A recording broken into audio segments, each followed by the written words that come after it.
गोविंद शिल्प घेऊन येत आहे एकूण 80 ट्विन बंगलोचा भव्य दिव्य पंढरपुरातील एकमेव प्रकल्प। आमच्या प्रकल्पाची वैशिष्ट्ये मनाला शांती देणारं महादेवाचं मंदिर, मुख्य रस्ता सुमारे 30 फुटांचा, अंतर्गत रस्ता सुमारे 20 फुटांचा, ग्रामपंचायत योजनेचा प्रत्येक बंगलोजला स्वतंत्र नळ, सांडपाण्याची सुरक्षित विल्हेवाट, सर्व टाइल्स ग्लॉसी आणि नामांकित कंपनीच्या, सर्व स्टेअर, खिडक्या, चौकटी सुपर ब्लॅक ग्रेनाइट, दोन्ही अटॅच बाथरूम पूर्णपणे टाइल्स, पंतप्रधान हर घर नळ योजना पूर्णत्वाकडे, bathroom, basin, kitchen, CP fittings हे जगवार कंपनीचे, स्टील वर्क पूर्णपणे जिंदाल कंपनीचे, 1000 लिटर पाण्याची टाकी, 150 लिटर सोलर वॉटर हीटर सोबत वॉटर प्युरिफायर, प्रत्येक बंगलोजला स्वतंत्र पार्किंग, दर्शनीय भाग पूर्णपणे डॅटो टाइल्स, टाटा प्रवेश कंपनीचे आकर्षक भक्कम दरवाजा, फुटी उंचीचे सुरक्षित कंपाऊंड। मग विचार काय करताय? गोविंद शिल्प, पत्ता गट नंबर 95, हॉटेल अंगण शेजारी, लाखळी रोड, पंढरपूर। ताज्या घडामोडी पाहण्यासाठी आमच्या YouTube चॅनलवरील PVR म्हणजेच पंढरी वार्ता या न्यूजला सबस्क्राइब करा आणि शेजारील बेल आयकॉनवर क्लिक करा।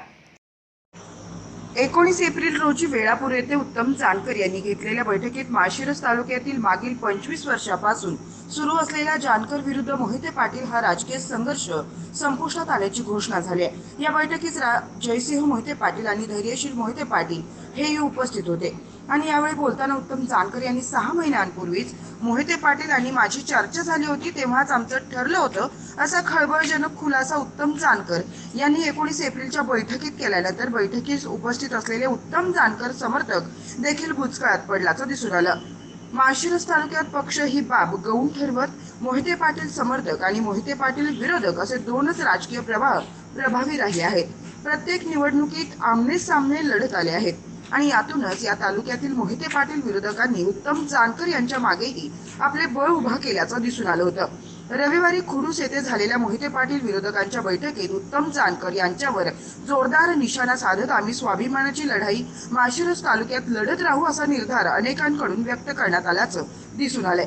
कुणाची भीक म्हणून या तालुक्यातील स्वाभिमानी जनतेला आमदारकी नकोय अशी टीकाही यावेळी करण्यात आली।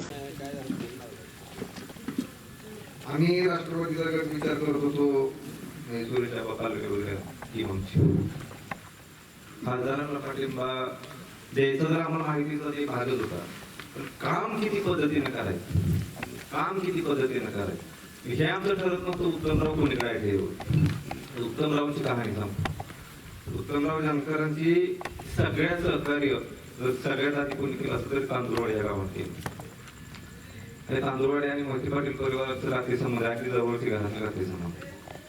त्यात मी येता 8वीत असल्यापासून उत्तमरावांच्या सोबत आमचे मामा कंपनी वगैरे टाकायची, तुला काय काय करत ही आमच्या सोबतची टीम काही लोकांनी राग रांगोळी झाली उत्तमरावांच्या सोबत, राग रांगोळी। काही लोकांनी आपली टोकाची बोंबेळी सांगता येणार नाही।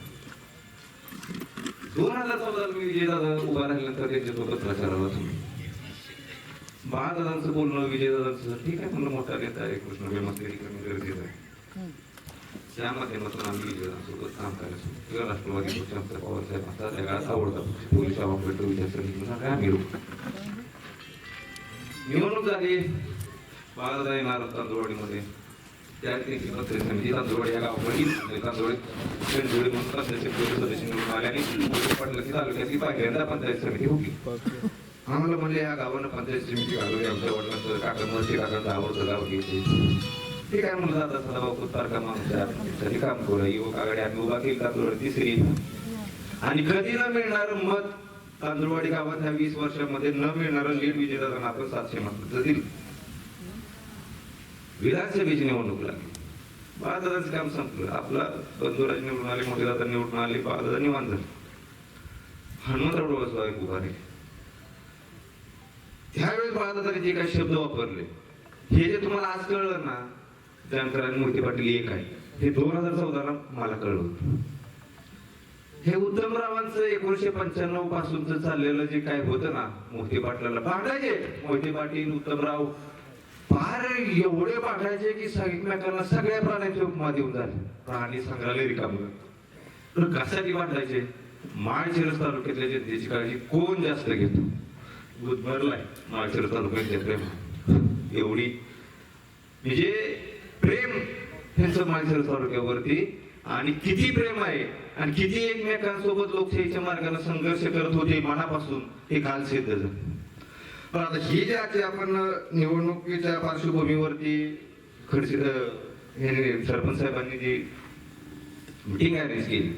ह्या मीटिंगला नवीन दिशा देऊन तालुक्यात मोहिते पाटील जानकर यांना डावलून नवीन आघाडी करायची, त्यासाठी ही मीटिंग. पण आता नवीन आघाडी करायची तर मग कोणासोबत जायचं? खासदारांसोबत जायचं का दुसरे कोण अजून कोण असतील ते इकडे तिकडे त्यांच्यासोबत जायचं किंवा अजून कोणासोबत जायचं? हा खरा आपल्या समोरचा प्रश्न. तर आता ह्याच्यानंतर आपण आता जर ठरवायचं म्हणलं तर आपल्याला बरेच पर्याय, अपक्ष पण बरेच अर्ज आहेत. खासदार का खासदार का नको? मोदींचं जे विकासाची दृष्टी आहे ह्या देशासाठी लाभलेली, आता आपल्या खुर्द मधून गेलेला रस्ता असेल, गाव नाही तिथे रस्ता झाला नाही. आणि या मोहिते पाटील आणि जानकरराव ह्या गटांनी जी माळशिरस तालुक्याला 25 ते 30 वर्षे फसवले. उत्तमराव काल तिकडे गेले नाहीत, उत्तमराव 30-35 वर्षापूर्वी तिकडे होते. ते एक सोंग होतं, सोंग. मोहिते पाटील विरोध हे उत्तमरावांचं सोंग होतं.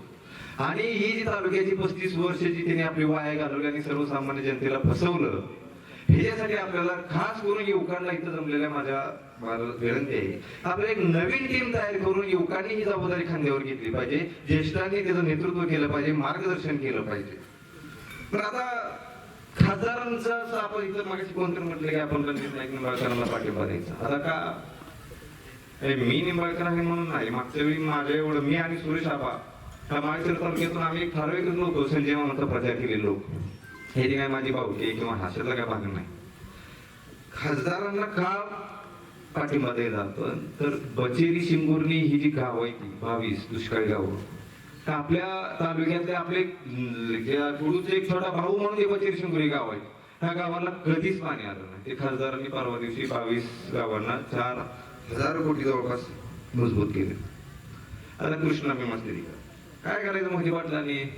सिनियर नेते येते फार सोपं दाखवायचं नसतं. कृष्ण भीमास्त्री करा, कृष्ण भीमास्त्री, कृष्ण भीमास्त्री करा, कृष्ण पूर्ण कधी करणार तुम्ही? केंद्रात फार तुमचं महाराष्ट्रात सगळं नेतृत्व तुमच्या घरात, महाराष्ट्रात मुख्यमंत्री कोण ही बैठक बसायची आणि तुम्ही कारण सांगता की वरिष्ठ नेत्यांनी सहकार्य केलं नाही, हे केलं नाही, ते केलं. आणि खासदारांनी ते स्वप्न पूर्ण केलं ना. कृष्णा भीमा स्थिरीकरण, फल्ल डायव्हर्जन हा पूर्ण खासदारांनी पूर्ण केला.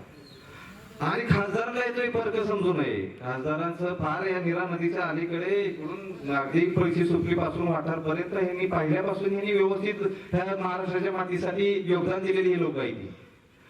आणि त्यामुळं उत्तमराव जानकर, मोहिते पाटील यांना डावलून जर तिसरी आघाडी तयार करायची असेल तर खासदारांसारखी, रणजितसिंह नाईक निंबाळकरांसारखी मोठी ताकद त्या आपल्या भागात आपल्याला कोणी देणार नाही.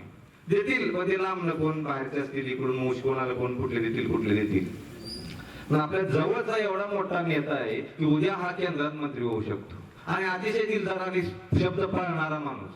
त्यामुळं मागाशी ज्यांनी सांगितलं की खासदारांना आपण पाठिंबा द्यावा, त्याला पूर्णपणे मी अनुमोदन देतो. आणि मला ह्या उत्तमरावांनी म्हणजे का माझं लागला मला, मी जवळचे नातेवाईक सोडून ह्यांच्यासोबत आम्ही कंटिन्यू थांबलेलो.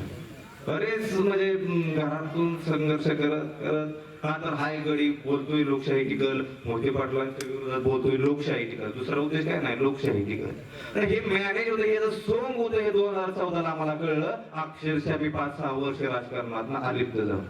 हे लबाड लांडग्याला जर आपल्याला बाजूला सारायचं असेल तर खासदार निंबाळकरांच्या पाठीमागे राहून आपल्याला ह्यांच्या विरोधातली शक्ती मोठी करावी लागेल.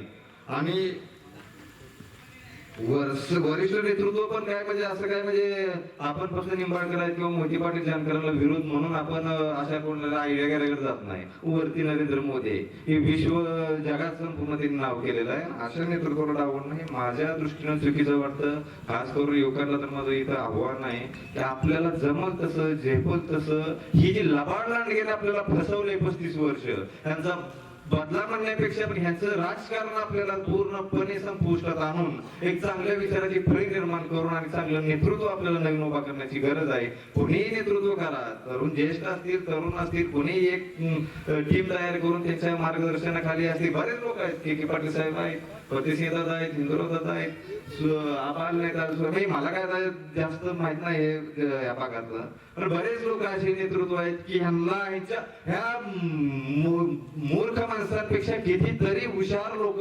आपल्या गटात आहेत. उत्तमराव आणि मोहिते पाटील सोडून ह्या गटातही लोक हुशार आहेत. के दादांनी परवा एवढं जबरदस्त भाषण दिलं आम्हाला.